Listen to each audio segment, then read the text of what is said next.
So here is Freddie Gray preparing for the Monaco Grand Prix. It's been a while since you've seen him in his daily life, so it's good to see him outside the car once again. But he is about to head to the airport for a very important Grand Prix in Monte Carlo, where he is aiming to gain points on Hamilton, Ricciardo and the charging Rosberg. So, let's get going.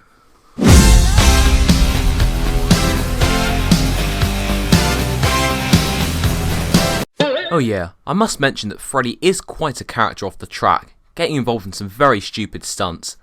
Luckily that one wasn't fatal. Marcus Ericsson has been spotted. What? You're thinking that Freddie's going to beat him up? Nah.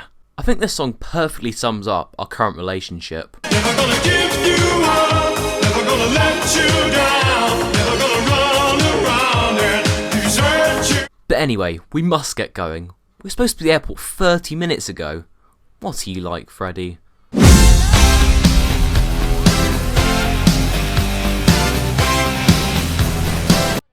Yeah, that wasn't supposed to happen.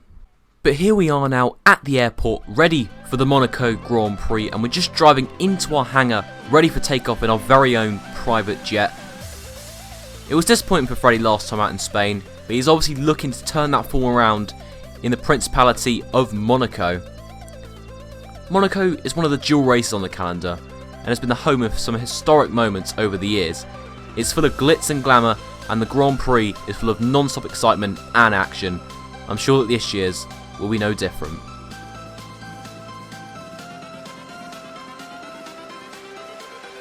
Everything changes.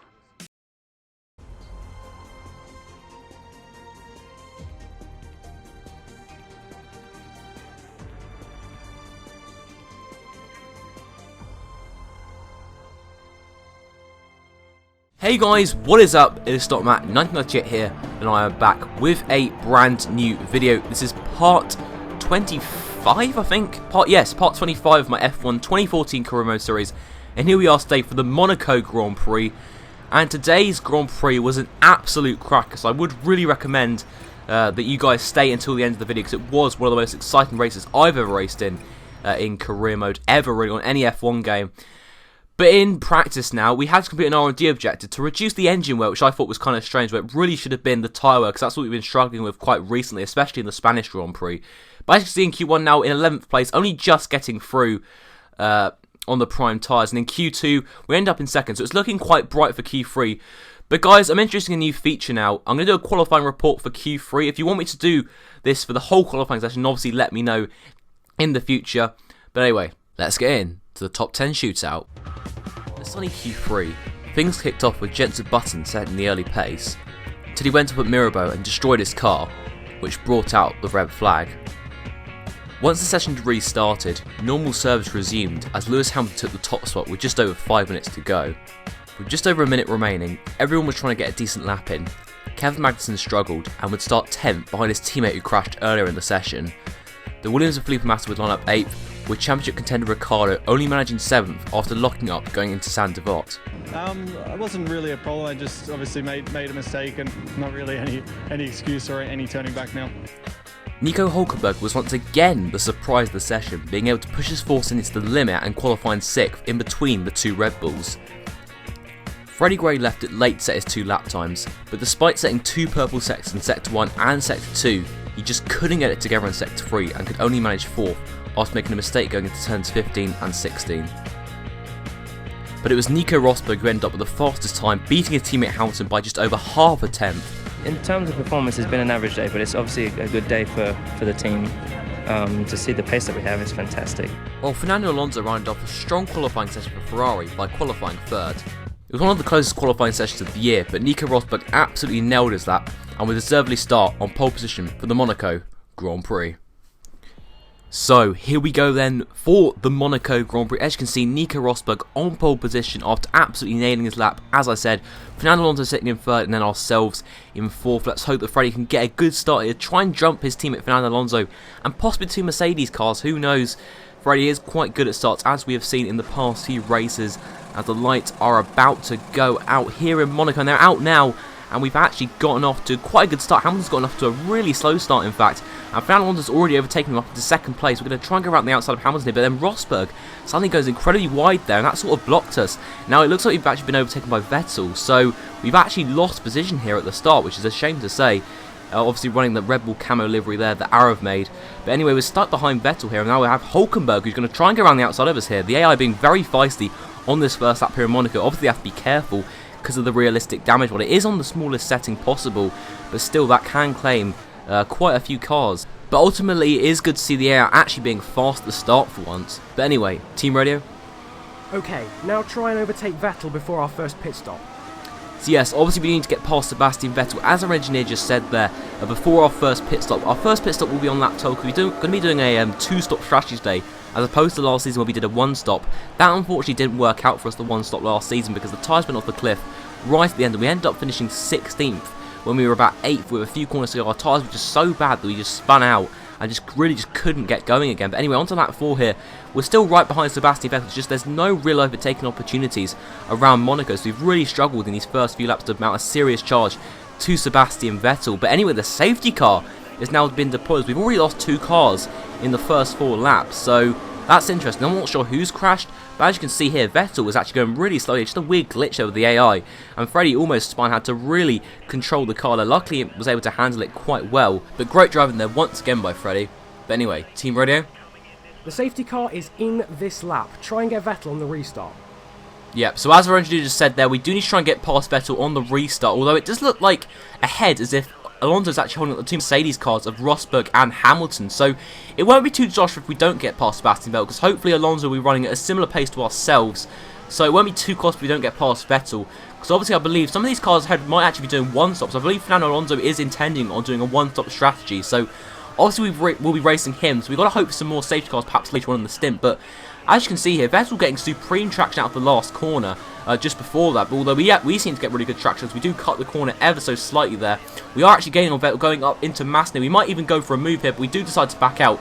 Thinking better of it in the end. Obviously we don't want to risk it with the realistic damage mod. Even a small bit of contact can cause you to lose your front wing, and if you lose a small bit of your front wing, which obviously increases the understeer, and obviously that will make the stint really difficult to drive, and you probably end up just losing your front wing anyway, because you just won't be able to turn into the corner. So obviously higher downforce is essential around a track like Monaco, but as you can see here, on lap 9 we have set the fast lap of the Grand Prix. Alright Freddie, that's fastest lap of the race so far. Keep up this pace. So yep, our engineer just telling us there to keep up this pace. We want to catch up Vettel before the end of this first stint, but it seems as if we haven't done that, as we now skip into lap 12, our recommended pit stop lap. But as you can see back there, that was a front wing off, and it seems as if Rosberg here has actually lost his front wing in the Mercedes. So that is absolutely crucial there. So I'm not really too sure what actually happened with Rosberg ahead, but as you can see there, our tyres really not in the best state at the moment. Hulkenberg and Ricciardo all over us. We desperately need to pit here. So sorry, I did talk over the engineer a little bit there, but as you just said, we do need to pit in for a fresh set of option tyres.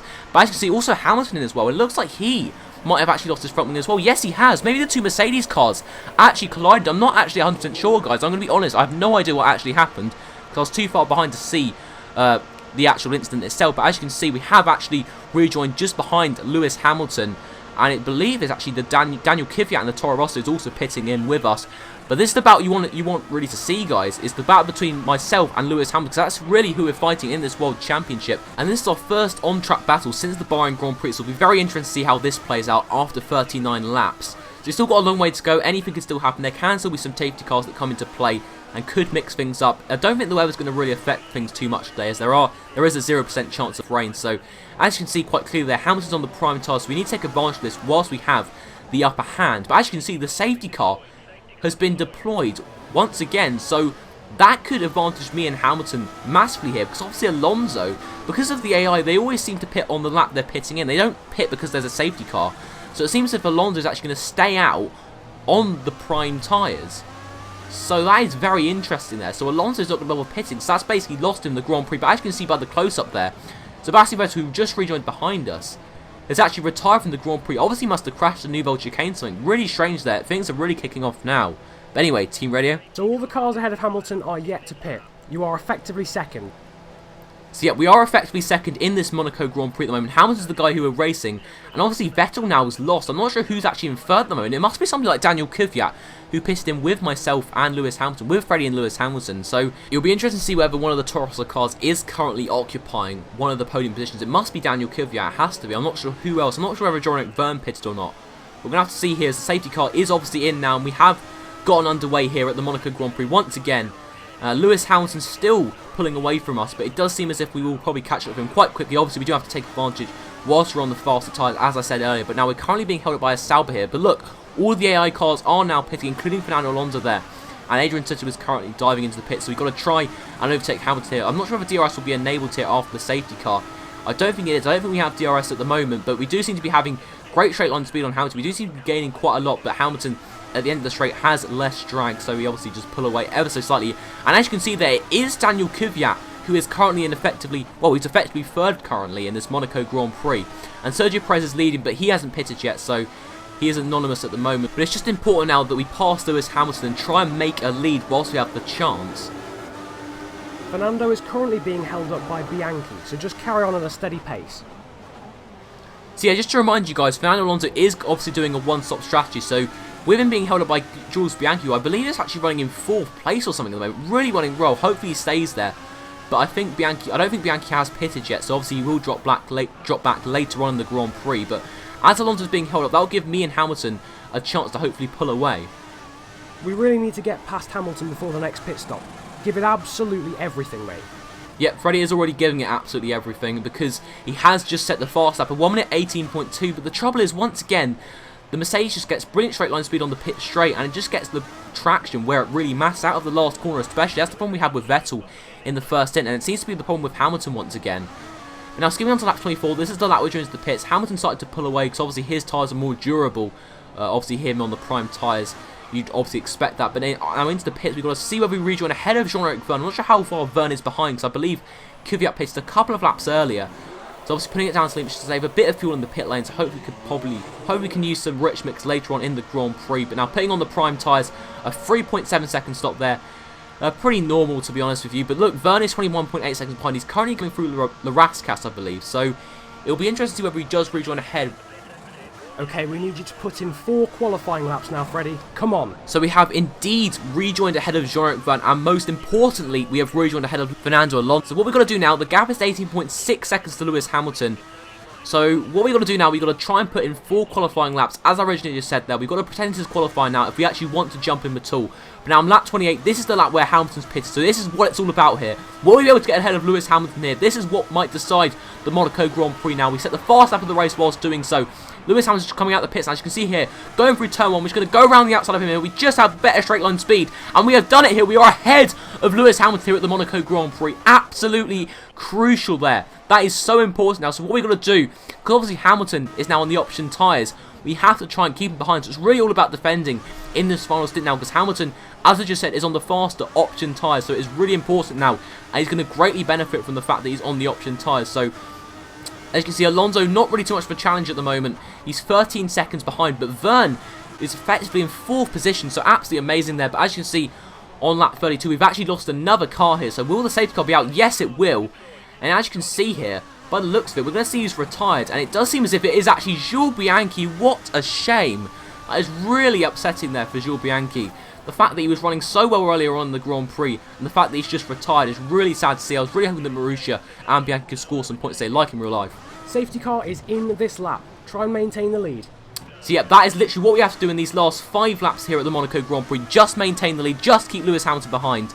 And obviously Vergne now actually appears to be in 3rd place, so I'm not really too sure what happened to Alonso. As you can see on the minimap, he seems to have dropped down into 5th place, but Hamilton is going to be all over us on the option tyres, so we're just going to try and handle the pressure. Freddie is really good at doing this. He's always really good at handling pressure. We've seen it before, but as you can see, it does seem as if Ricciardo's actually in 4th place, so he's another one of our championship contenders who is running quite well in the Monaco Grand Prix, but Hamilton is going to be all over us in these final few laps. Now, skipping on to the penultimate lap here, we're still holding up a train of basically 5 cars, so essentially 6 cars could still win the Monaco Grand Prix. So it's going to be a really tense final lap here, guys. Really what Freddie's got to do, he's just got to try and handle the pressure and don't make any mistakes, because you know how easy it is just to make a mistake and chip off a bit of your front wing.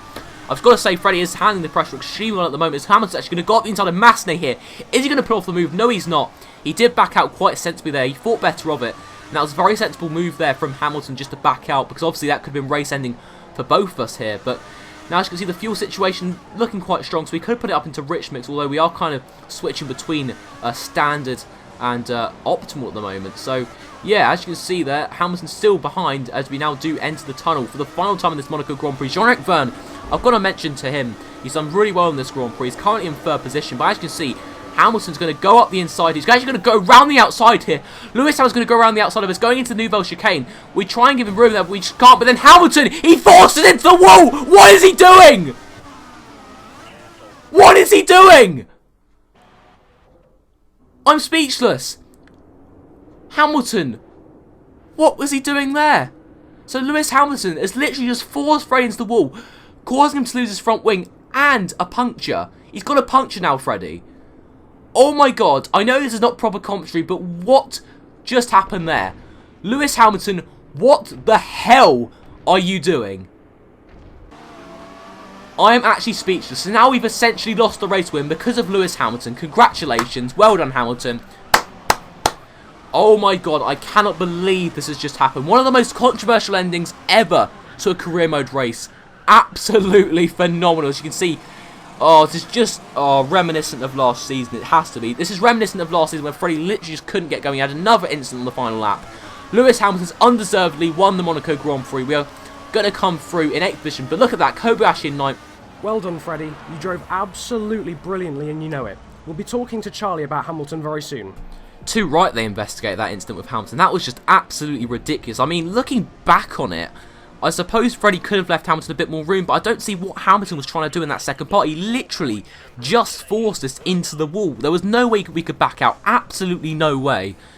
So we've essentially lost 25 points. Well, we scored 4 points, so essentially we've lost 21 points, which could prove absolutely crucial at the end of the season when it comes to the championship. So that is a huge shame, but obviously I've got to give credit to Jean-Eric Vergne, 2nd place in the end, and also Kamui Kobayashi for Caterham finishing in 9th.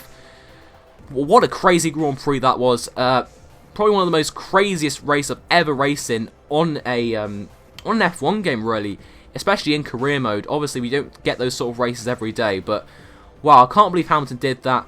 But anyway, guys, if you have enjoyed this video, be sure to leave a like and subscribe if you're new to the channel. Leave a like once again, obviously, try and hit 20 likes as per usual. But I'll see you next time, guys. Bye-bye. Breaking news just in. We can tell you that Lewis Hamilton has been disqualified from the Monaco Grand Prix as a result of his final lap incident with fellow Brit Freddie Gray. The stewards have deemed this move as intentional on Hamilton's part after the Mercedes driver appeared to force Freddie Gray into the wall at the Nouvelle Chicane, resulting in a puncture and a front wing loss for the Ferrari driver. The stewards have also decided to award the win to Freddie Gray after a thorough review. This means that Hamilton's lead in the championship has been cut to 10 points and Freddie Gray moves to within 15 points of the Mercedes driver as the battle at the front really begins to heat up.